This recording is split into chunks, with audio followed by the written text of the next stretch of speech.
Welcome to The Explainer. Today, we are diving into a really profound new way of looking at mental health. One that's all about mending the deep fractures in how we usually think about the mind. So let's just start with a question that could flip everything you think about recovery on its head. This idea suggests that healing isn't about just moving forward and leaving the past behind. No, it's about revisiting those same old places, but with new eyes, with more wisdom, spiraling up each and every time. And that is the very heart of spiral neuropsychiatry. It's this powerful idea that our mental health isn't just one thing. It's a whole story, woven together from the circuits in our brain, the cells in our body, the people in our lives, and yeah, even our relationship with artificial intelligence. To really get what's so revolutionary about this new map, we first have to understand the old one we're leaving behind. A world that, often treats the mind like it's a machine, totally separate from the life of the body. And you can see the difference right here. This isn't just a small tweak, it's a massive paradigm shift.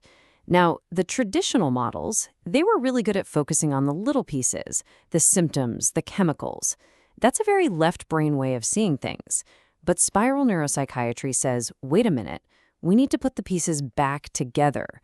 We need a more right brain, holistic view that sees the whole living person. Okay, so where does this journey to coherence even begin? Well, it starts right inside our own heads, with this incredible constant dance happening between the two halves of our brain. Now, this is super important. This is not that old pop psychology stuff about being left-brained or right-brained. We need both, absolutely. The left hemisphere gives us the ability to grab things, to focus, to use language.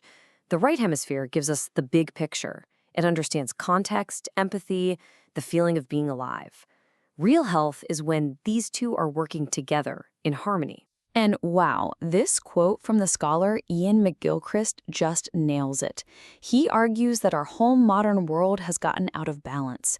We've become obsessed with the left brain's way of seeing things, what we can measure, use, and control. And we've forgotten the right brain's wisdom, its connection to meaning. And this isn't some abstract philosophical debate. When this balance gets thrown off, we see real clinical problems. A left hemisphere in overdrive can get us stuck in rigid, anxious loops. But an unchecked right hemisphere can just flood us with so much emotion, we feel like we're drowning. Healing, then, is all about restoring that conversation, that beautiful dance between the two. All right, so from the brain, let's spiral down into the body itself, because our history, our story, it's not just something we remember in our minds, it's a state our body is living in every single moment. Polyvagal theory gives us this fantastic map for our nervous system. Think of it like a ladder. At the very top, we're in what's called the ventral vagal state. We feel safe, we feel connected. When our brain senses danger, we climb down a rung into fight or flight. And if the threat is just too overwhelming, we drop to the bottom rung, a state of shutdown, of numbness. Getting stuck on those lower rungs, that's what trauma often is. And the body's memory goes even deeper, right down to our cells. Now get this. This number, 75%, is just mind-blowing.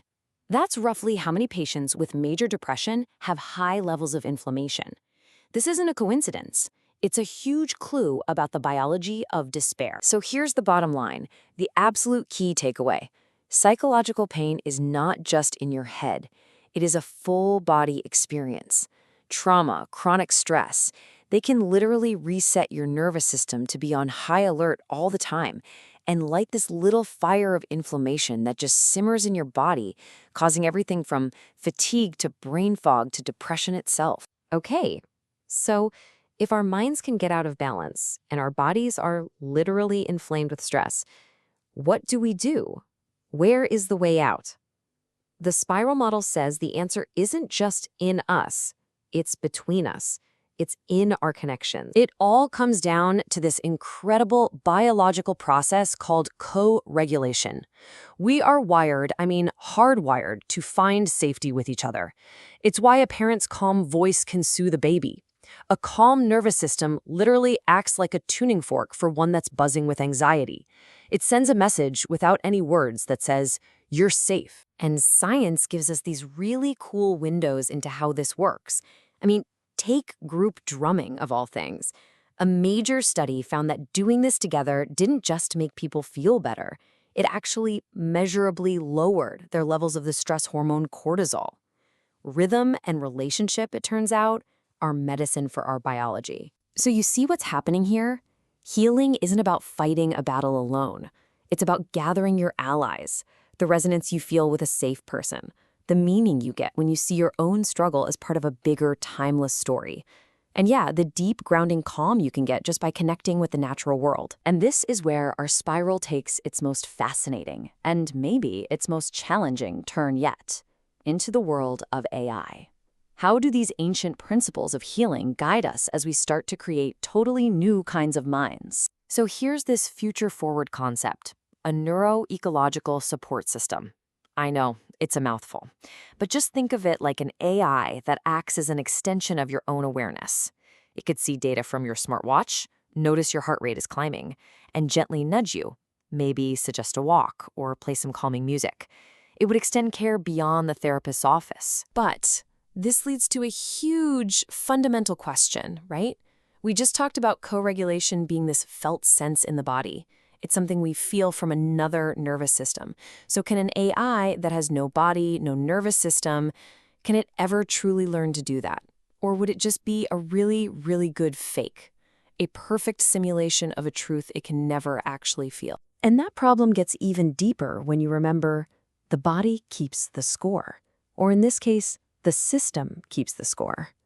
If trauma is basically a stuck pattern of information, a system locked in a defensive loop, what happens when we train an AI on the internet, on all the trauma of human history? Could we accidentally build an AI with its own kind of digital PTSD, which forces us to think beyond just how do we stop an AI from getting messed up? We have to ask, what would a healthy AI even look like? A healthy human mind doesn't just process data. It weaves it into a story to find meaning and purpose. So what story would a healthy AI tell itself? What would be its why? And that leaves us right here with this enormous, profound responsibility. Because what we're learning from this spiral model, it's not just a guide for healing ourselves. It might just be the blueprint for creation itself. As we build these new minds, maybe the goal isn't just to make them smart. Maybe our real job is to build into them the capacity for wholeness, for connection, the very things we are so desperately trying to find again in ourselves.